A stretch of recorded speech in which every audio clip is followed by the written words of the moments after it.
Merci. Jacques Krabal pour le groupe 2RDP. Oui, Jacques. Monsieur le Président, Mesdames, Messieurs les intervenants, merci. Merci d'abord au Président et à son équipe d'avoir bien fait les choses, puisque on arrive de Varsovie, tous les commentaires sont partout, et au sein de la Commission développement durable, nous avons donc cet exposé. Alors, Monsieur le responsable du GIEC, ça va peut-être être un petit peu, comment dirais-je, pas en lien avec votre cinquième rapport. Nos réflexions sont plutôt portées sur ce qui s'est passé à Varsovie. Ceci étant, je voudrais saluer le travail formidable que vous faites, un travail qui est utilisé de par le monde. Et pourtant, chacun l'a exprimé ici déjà avec force. Eh bien, les résultats ne sont pas en continuité de ce que vous souhaiteriez. Et donc, vous avez bien dit, vous avez rappelé que c'est d'abord un diagnostic que vous formulez, que vous présentez, et après, les décisions devraient être prises.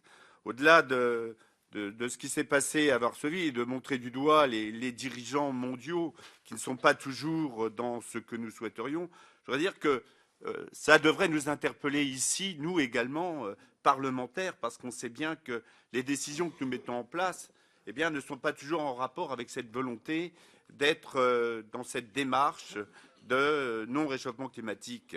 Donc déjà, je pense qu'il faut réinsister sur la situation grave dans laquelle nous trouvons, avec cette aggravation qui est continuelle. Hein, déjà, Stéphane Hessel nous interpellait en disant que le dérèglement climatique s'aggrave et s'accélère, mettant à mal les populations les plus pauvres de la planète à moyen terme, les conditions de vie civilisées de la Terre. Ce n'est pas suffisant. Quand on dit que le drame est à court terme, moi je voudrais dire que le drame, il est là. Hein. Quand on regarde les chiffres, les rapports de la Banque mondiale publiés le 18 novembre dernier avancent le chiffre de 2,5 millions de morts en 30 ans à cause du climat, 4 000 milliards de dollars de dommages causés par les événements climatiques extrêmes.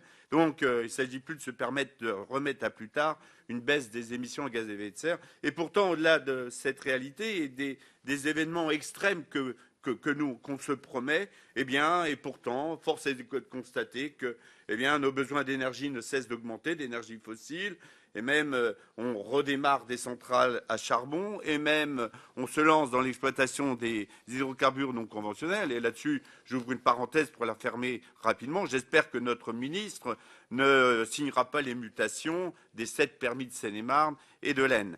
Donc, oui, il y a une crise économique et je crains fort que cette crise économique soit un prétexte, ici et ailleurs, pour faire reculer l'effort nécessaire de réduction de gaz à effet de serre. Nécessaire de, comme ça a été dit tout à l'heure, mais au-delà de le dire, il faudrait le mettre en œuvre, de changer de modèle de développement économique. Hein. Donc, les conférences des partis, quand elles se succèdent, malheureusement, elles aussi se ressemblent. Un accord, et je pense qu'on ne le dira jamais assez, a été à la marge, mais un accord quand même, arraché avec 24 heures de retard. Le sommet de Varsovie a réussi à déterminer une feuille de route sur laquelle je ne veux pas revenir. Donc, moi, je voudrais connaître votre réflexion sur cette COP19. Pouvez-vous nous dire ce que vous avez pu en noter, au-delà de ce qu'on a pu rapporter, en acquis ou en déception, et puis revenir sur le financement. Cette conférence devait être la conférence des finances, et pourtant, à la fin, on a exprimé un désarroi. Il y a un participant qui a dit tout ce qu'on a, ce sont des cacahuètes.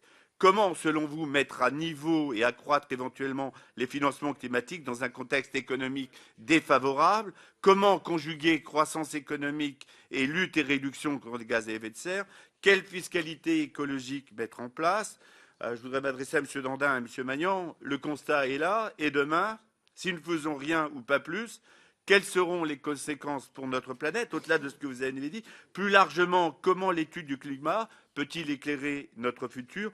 Quels impacts, ça a été posé tout à l'heure, quels impacts réels sur la vie? Monsieur Magnan, vous êtes un spécialiste de vulnérabilité, d'adaptation aux changements environnementaux. Pouvez-vous nous dire et revenir, vous l'avez utilisé, ce qu'il y a derrière ce concept de maladaptation au changement climatique? Et pour terminer, Monsieur le Président, je voudrais m'adresser à Madame Masson-Delmotte. Vous êtes très attaché à la pédagogie, d'après ce que j'ai pu voir. Donc, au lendemain de Varsovie, Quelle est, d'après vous, la pédagogie à mettre en place pour que Paris et que la COP 21 soit une réussite? Laurent Fabius rappelait hier, nous ne pouvons pas échouer car ce sont les conditions même de la survie de l'humanité qui sont en cause. Cela se jouera à Paris en décembre 2015. Quel, selon vous, quel conseil pédagogique à mettre en œuvre?